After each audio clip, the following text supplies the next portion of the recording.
Hello and welcome back to Asian Pulse. We are broadcasting from the traditional unceded territories of the Kwantlen, Silvertooth, and Squamish Nation. I'm your host, Shivangi Naiker. May is Mental Health Awareness Month. There are millions of Canadians facing the reality of living with a mental illness. During May, Canadian Mental Health Association is reaching out to communities, workplaces, and schools to discuss about mental health illness. This is the time to get the resources and the help who may not recognize that they are suffering from anxiety or depression. Awareness and talking about the issue is very important. Just like other diseases, mental health should not be treated differently. 1 in 5 people will be diagnosed with mental health illness in their lifetime. I understand how important it is to have a place called home, and it's frustrating using your hard-earned money on rent. Vic Prasad can make you a homeowner. Get pre-approved services provided to first-time buyers and new immigrants. You can qualify for mortgage even if you have bad credit. Call Vic Prasad now on 604-306-6647. Vic Prasad is associated with Craft Mortgages Canada Incorporated. I understand how important it is to have a place called home, and it's frustrating using your hard-earned money on rent. Vic Prasad can make you a homeowner. Get pre-approved services provided to first-time buyers and new immigrants. You can qualify for mortgage even if you have bad credit. Call Vic Prasad now on 604-306-6647. Vic Prasad is associated with Craft Mortgages Canada. For astrology service, life horoscope, and fortune telling, marriage problem, love problem, divorce problem, money problem, personal or business, all types of puja and havan. Call Pandit Lakshminath Guruji 1604-849-4872, serving Alberta and BC. Walk for Alzheimer's is coming up on May 29th at Central Park in Burnaby. This is the time to join the forces and educate ourselves on Alzheimer's disease and raise funds for research and treatment for Alzheimer's. In our studios, it's my pleasure to introduce to you Detective Constable Rita Raj, and she is one of the organizers of the second Seniors Health Fair, and she is a detective with Serious Crime Unit with Vancouver Police Department. We have making an announcement about this for a while, so we have Detective Rita Raj in our studios to talk about the second Seniors Health and Safety Fair. Welcome, Rita. Thank you for having me. Thank you for coming in and in such a short notice. And I think it's very, very important that people would like to know about this Seniors Health and Safety Fair. First of all, before we go there, talk about a little bit about yourself so people will know who you are. Sure. My name is Rita Raj. I'm a detective constable with the Vancouver Police Department's Major Crime Section. I've been there for 3 years. Prior to that, I was in operations working out on the road. We started this initiative back in 2018, and it was very well executed and received by the community, so we've planned a second one now. Yeah, I remember going to the first one that you guys did, and it was very, very successful. A lot of people did show up. And for last 2 years, we have been under lockdown, so there was nothing happening during that time.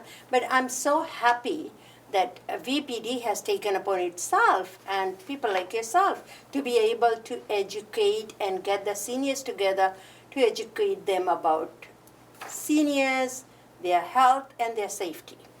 So talk a little bit about this Seniors Health Fair. Who is it for? Sure. So the Senior Health and Safety Fair, it's sponsored by the Vancouver Police Foundation. It is open to all seniors, their families, care homes, and support agencies. It will be hosted on Wednesday, June the 8th, between 10 and 4 p.m. at Creekside Community Center, which is located at 1 Athletes Way in Olympic Village. For people who are attending using transit, the closest SkyTrain will be Main Street, and it's about a 15-minute walk along the seawall from the Main Street SkyTrain station. It's our fair. It's a one-stop information gathering experience without pressures of purchasing anything. So there won't be any solicitation allowed on site. It's a free event to the public and for their families and all the booths and nonprofit organizations that are attending. It is open from 10 to 4 p.m. You can come and go as you please. There's no time restrictions or time frame that you must attend by because there's no registration. You can come. It all will be dependent on capacity levels. Once we've reached full capacity, then people will have to wait inside until we clear people and so forth. Last time we did this, we had approximately 35 community partners and police representatives. We're at about the same numbers so far. We'll have detectives from our major crime section, financial crime unit, elder abuse unit, victim services, our community centers, all in attendance. We will have many of our community partners that will be attending. I can give you a few examples who is attending. I don't have an inclusive list here for you today, but we will have our partners from the Vancouver Fire Department, ambulance, Pacific Autism Family Network, the Seniors Advocacy Group, SAIL BC, and we have quite a comprehensive list of people. We have over 25 nonprofit organizations that will be in attendance. And along with them, we will have our dog from Victim Services named Luca there, as well as 2 of our pad dogs and 1 of our search and rescue dogs. Also just greeting our attendees. And they will, like I said, there will be displays for about 25 different agencies. They will be trying to give out information about the services that they provide. And this is basically when we talk about seniors health and safety fair, this is geared towards our seniors, right? Absolutely. So the demographic is seniors, but it's also open to their families, their caregivers, care homes, and other support agencies as well. Everybody is welcome to attend. So I've been making an announcement. We have been advertising this for a while, and there are a lot of people that live in Surrey, and they said they would like to go. So even though this is held by Vancouver, organized by Vancouver VPD, it's open to other districts as well, or cities. Absolutely. Everyone is welcome from everywhere. This is not just, you don't have to be a resident of Vancouver. You can live in Surrey, Langley, Delta, wherever. Everybody is welcome. Another thing people are asking, when we talk about police, when we talk about VPD and all that, and so I've been trying to, whoever I talk to, I'm trying to say that there are so many people, the seniors, elderly seniors, where language is a barrier. But I am telling them that there will be somebody who can speak in your language, if it's Hindi, Punjabi, and other languages, because the chief will be there and everybody will be there. So if they don't understand what they are talking about, there will be somebody to do some translation as well. Absolutely. We have Cantonese, Mandarin, Punjabi, Hindi-speaking members that will be in attendance, and we have a presentation schedule as well, and so we'll have detectives from our financial crime doing presentations on how to prevent yourself from becoming a victim of a phone scam, a CRA scam, a door-to-door scam. Our major crime section will be doing a presentation on distraction thefts and tips of how to recognize that it is a distraction theft.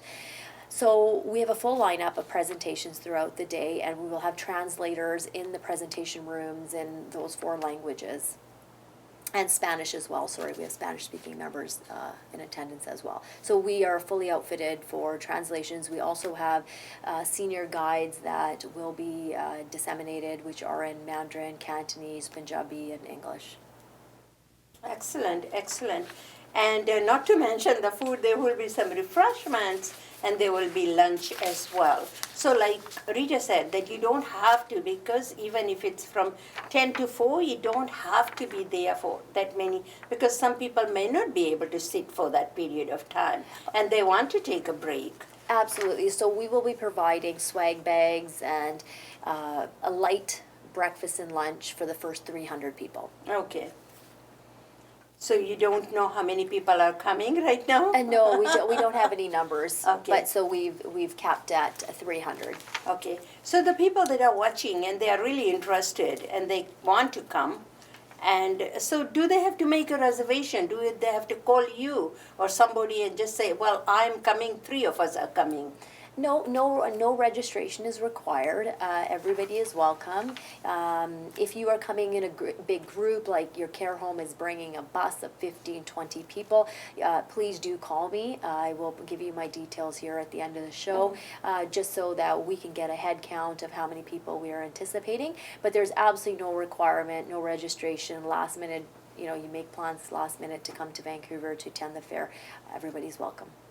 Everybody is very excited. Anybody I talk to, they are very excited to go, and because this is the first time somebody is doing it, and then they will get a lot of freebies as well. And I have been there the first one you did, and I came home with a bracelet. For the whole year, it was paid for the bracelet they were giving out. So anyways, Rita, when I'm looking at the clock here, we are running out of time. Can you give your contact so that people can contact you who are coming in bigger groups? So that Absolutely. We look forward to having you attend. This is a great opportunity for us to interact one-on-one and on a group basis with our seniors and provide them with imperative tools and information to increase their safety.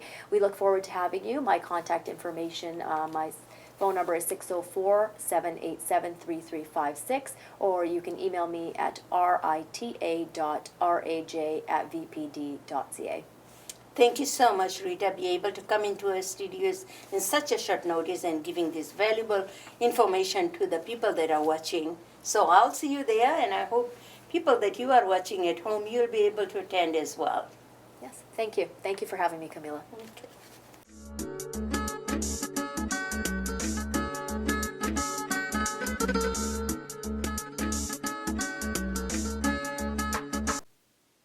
So we are broadcasting from unceded territory of from Kwantlen, Silvertooth, and Musqueam Nation. So anytime, especially for me, to make sure that I acknowledge the land we are standing on. So with that, having said that, we have she's an activist, community leader, as well as a teacher at LA Medicine, and she is here today to talk about kids got back to school a week ago after the spring break. Mask or no mask? So you decide. So she's here to talk about if you have any doubts sending your kid with mask in school, or if the kid feels they need a mask, or if you have some vulnerable people in the house, that why is it should be mandatory to wear a mask, because you're protecting yourself, also protecting others. With that is Annie. Thank you so much. Absolutely. Be able to come here anytime on our days off. Yes, not a problem. Okay. Great to see you again. Yeah. So let's start with kids were off for 2 weeks. As soon as they got back, Yes. I think this mask mandate came on Friday. Kids were back in school on Friday, Monday, Tuesday. Yeah. People didn't have that much to process. No. How did you prepare your students to welcoming back all of a sudden when they left the school 2 weeks? They were wearing masks. Yeah, quite honestly, there was no preparation time, right? I remember it was like Thursday, Friday, right? And all of us and kids had questions. They saw things on their social media feeds, and then they come running at us. Do we have to wear masks? Do we have to wear masks? And we didn't really have an answer for them because also in BC, we went off 2 weeks ago, but there are other schools that are coming back tomorrow. Yeah. So it's even staggered that way. So depending on where you teach, there was different. Now, that being said, quite a few teachers, including myself, we listened to the broadcast by Dr. Bonnie Henry, and when she said, positive mask wearing environment and the kinds of ideas that, you are still able to wear your mask, we really grabbed onto that. I think what people who don't work in schools might not understand. I mean, if you work in the front line, if you deal with people all the time, you will understand. But not everybody does. You might work in an office, 3-10 people around you, right? It feels safer. But we're with hundreds, thousands of people in the same place, and ventilation is not always the best. So for us, it was really, really important that we continue the mask wearing as long as possible, especially for those people that are facing immunocompromised status. Elementary schools, not all the kids are vaccinated yet, right? So there were a lot of things we needed to think about to make sure our schools were accessible for everyone. So for us, we went into the break saying, you can still wear your mask. And yeah, there's no universal mask mandate anymore, but nonetheless, if you want to wear your mask, you can, or we can, really. Yeah. So there is a two issue here. Yeah. One, the parents is so confused whether to send the kids to school with mask. Yeah. And the child itself, should I be doing it or not? Yes. Yeah. And the mother, some parents might say, oh no, you don't have to wear anymore. Yeah. But when you go to school, the rest of the class is wearing masks. Yes. Yeah. So you are putting that little kid in awkward position. If I was a child, I would be saying, what's going on in here? Yeah. And teachers are adults and teachers are wearing masks in the classroom. Yeah. So 1 week after spring break, we have seen that, and I can only speak for, some schools. I know it depends on what school you're in, but for the most part for us, it's almost 100%. There's very few kids. And again, there are legitimate reasons. We have some kids with special needs that can't wear masks, right? I'm not pointing them out. But for the most part, where the decision is possible, people are wearing masks, staff and students. And so for parents, really is that understanding of, our kids in our schools feel safe by doing certain things. And right now it seems pretty obvious that they feel more comfortable and they feel they can do more if they wear their masks. PE feels safer, going on field trips feels safer. Being in a classroom that maybe doesn't have windows or doesn't have the right ventilation, then, the masks are important to wear. Yeah. So how is it impacting the teachers? Well, we've had before you went in the classroom, were you briefed that this is what it is and this is how it's going to be, and then prepare yourself? I mean, administration, teachers, aides, everybody has to prepare them. Absolutely. Children are one thing, but how to keep the kids safe too, because they are going back to some homes where they have grandparents and all that, and we are not out of it. No. People think that just because the mask is gone, the card, whatever the card they show, is going to be not required very soon, that this pandemic is gone and we are free. And I think that's a very wrong message to be giving. It's a very wrong message. BA2 is really rising around the world. We know that there's data in Canada that suggests that BA2 is here and that it's spreading, and we're not necessarily seeing that dip that we thought, would continue on.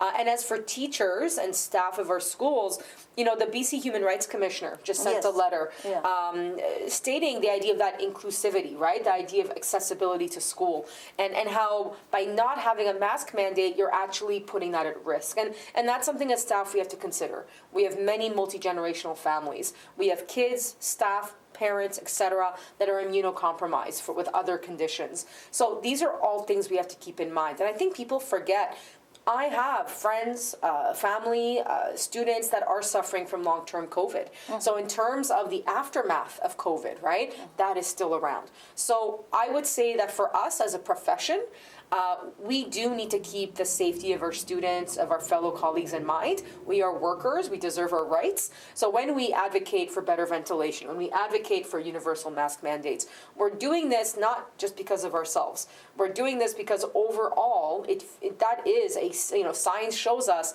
that is a safer place to be in. And it's not helpful if governments and other entities decide to say, oh yeah, it doesn't matter anymore.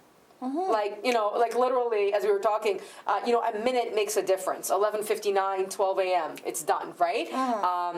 Because my fear is that if we have to go back, God forbid, I don't want to go back, but if we have to go back, now it's going to be, I think, a little bit more difficult, right? To make people understand, here we are again with another wave. There are parts in the world that are going through another wave. I want to say Israel, China, Palestine, China. But Israel, Palestine is going into it with their fourth booster, right? So we're seeing different parts of the world needing to adjust, where here we're just on the idea that somehow COVID is done, and it certainly is not. I think those people, they're thinking that life will be back to somewhat normal, what they used to be, is never going to happen. Well, maybe take a long time to happen. But right now, we are not out of it. I think I remember there was a school in Ontario, because Ontario lifted the mask a long time ago. And there's a school that got shut down due to there's so many spread of BA2. And they say BA2 is 4 times more contagious Yeah. than the other virus that we had before. Yeah. So I think we have to remember all these things that are happening around you all the Absolutely. time. Yeah. Pay attention. And these are statistics we can't ignore, right? No.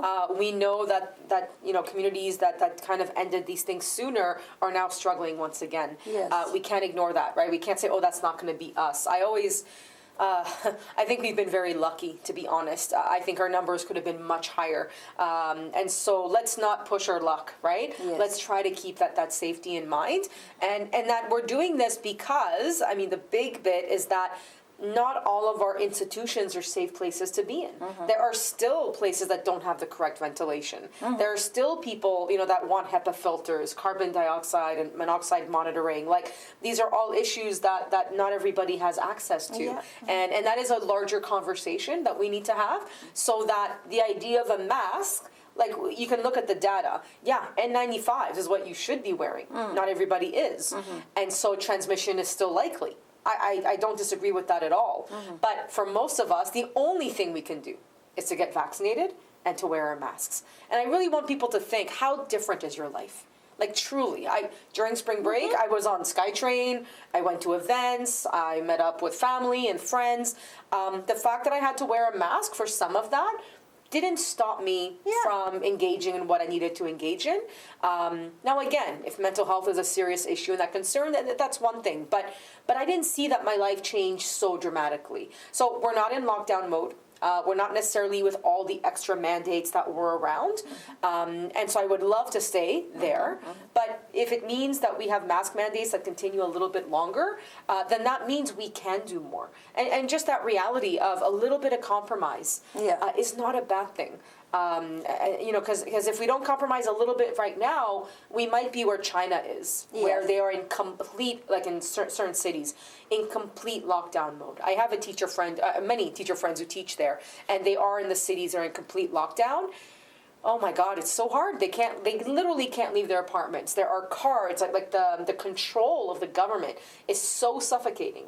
We've never had that here. No. And I fear that if people just stop too quickly or start to engage in behavior that'll just start to transmit quite quickly the virus, they're not going to like that kind of control. So let's compromise a little bit now. And again, I've been very proud of our students, of our families.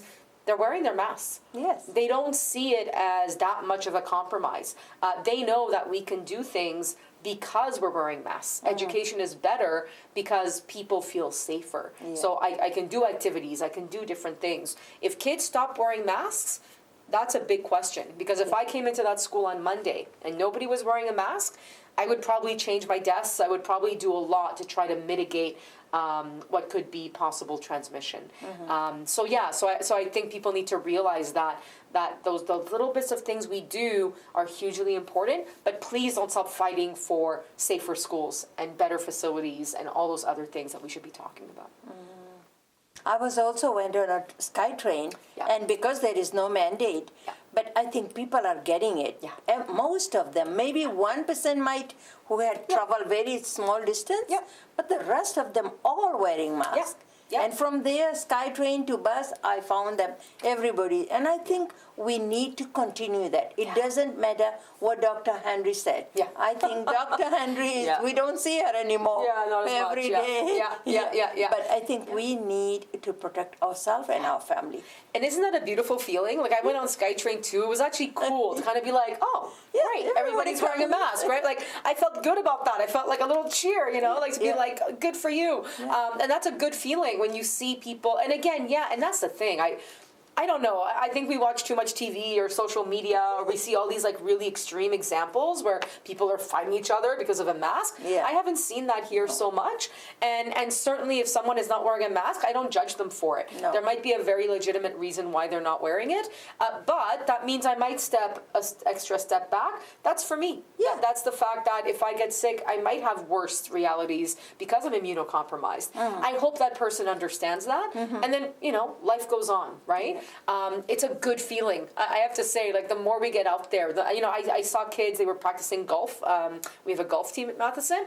They were wearing their masks outside. And I was like, okay, like I don't know if you would have to in that situation, but it's in a Because golf there's a course. big room, Yeah, so I big thought space. maybe not, but yet there they were, because it was a facility, so they wore a mask, and I was like, well, there you go, like they understand, and and they're willing to do that. So it felt great to go on Sky Trains, to be in malls, and to see people really take their own responsibility, which is kind of cool.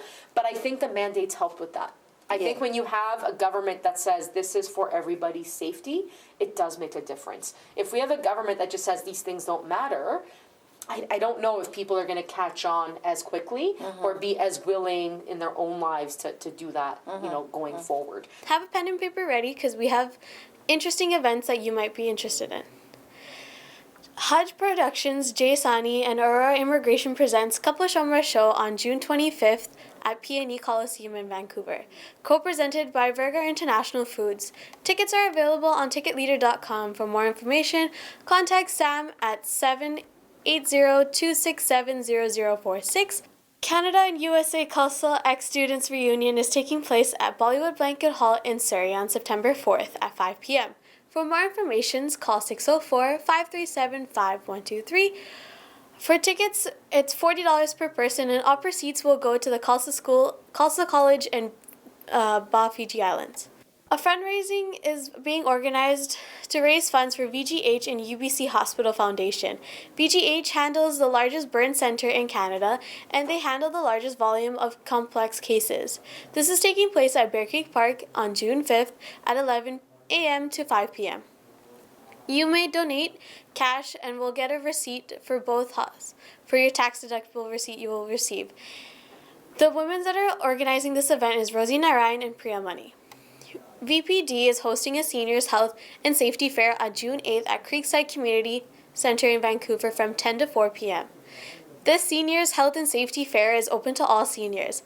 Light refreshment and lunch will be provided. For more information, please contact Detective Constable Rita Raj at 604-717-9123 or 604-787-3356. The Canadian Federation of Fiji Organization's 17th Annual Youth Talent Show is happening Saturday, May 28th at Kana Banquet Hall. Doors open at 4:30 and program starts at 5. For more information on tickets, contact Sharon Permal at 778-709-2853 or Eileen Kumar at 778-868-7174. If you have any events and would like to promote it on our show, contact us via our email at asianpulse@gmail.com. We are running out of time. I hope you enjoy the show as much as I did bringing it to you. If you would like to be a sponsor, you can contact Kamilla Singh at 604-537-5123 or email us at asianpulse@gmail.com. If you have missed our show, you can watch it again on Thursdays at 8:30 and Saturdays at 5:30 p.m., Channel 4 and Channel 10 in Calgary. Thank you for spending the part of the day with us. I'm your host, Shivani Naiker. Stay safe and stay healthy. See you all next week.